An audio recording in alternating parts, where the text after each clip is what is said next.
பிரதமர் மோடிக்கு எதிராக மோசமான கருத்துக்களையும் இந்தியர்களுக்கு எதிராக இனவெறி கருத்துக்களையும் மாலத்தீவு அமைச்சர்கள் கூறியதால் இந்தியர்கள் பலரும் தங்களின் மாலத்தீவு பயணத்தை கேன்சல் செய்து வருகின்றனர்.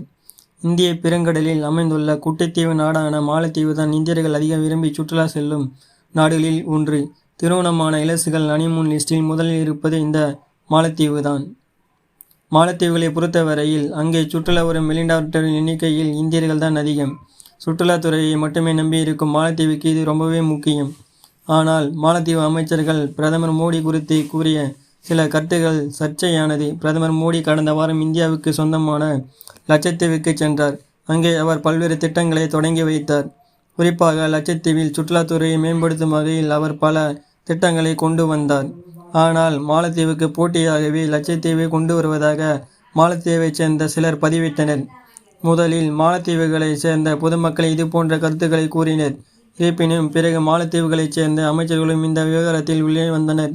மாலத்தீவு அமைச்சர் மரியம் ஷியூனா பிரதமர் மோடிக்கு எதிரான அவதூறு கருத்துக்களை தெரிவித்தார். கலைத்துறை துணை அமைச்சராக அவர் இந்திய பிரதமர் மோடியை இஸ்ரேலின் கைப்பாவை என்று விமர்சித்தார். வேறு சில மோசமான கருத்துக்களையும் அவர் கூறியிருந்தார். அவரது இந்த ட்வீட்டுகள் இணையத்தில் ட்ரெண்டானது.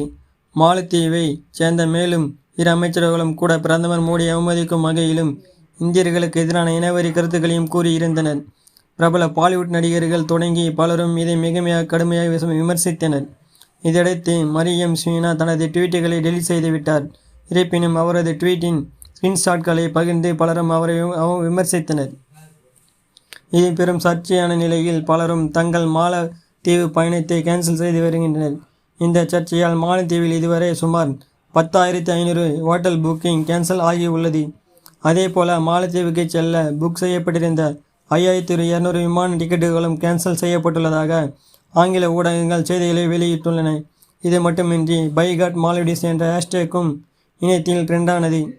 பலரும் இந்தியாவை அவமதித்த மாலத்தீவுக்கு தங்களால் செல்ல முடியாது என்று கூறி கேன்சல் செய்த பயணங்கள் குறித்து ஸ்கிரீன்ஷாட்களையும் பகிர்ந்து வருகின்றனர்.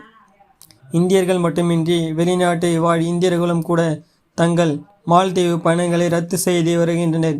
இது பெரும் பரபரப்பை ஏற்படுத்தியுள்ளது. சுற்றுலாவை அதிலும் குறிப்பாக இந்தியாவில் இருந்து வரும் சுற்றுலா பயணிகளை பெரிதாக நம்பியிருக்கும் மாலத்தீவுக்கு இது உண்மையில் மிகப்பெரிய நஷ்டம்தான். இந்தியர்கள் மட்டுமின்றி மாலத்தீவிலும் கூட அமைச்சர்களின் இந்த பொறுப்பற்ற பேச்சுக்கு கண்டனம் எழுந்தது. மாலத்தீவு முன்னாள் அதிபர் தொடங்கி பல முன்னாள் அமைச்சர்கள் பலரும் கூட இதற்கு கண்டனம் தெரிவித்தனர்.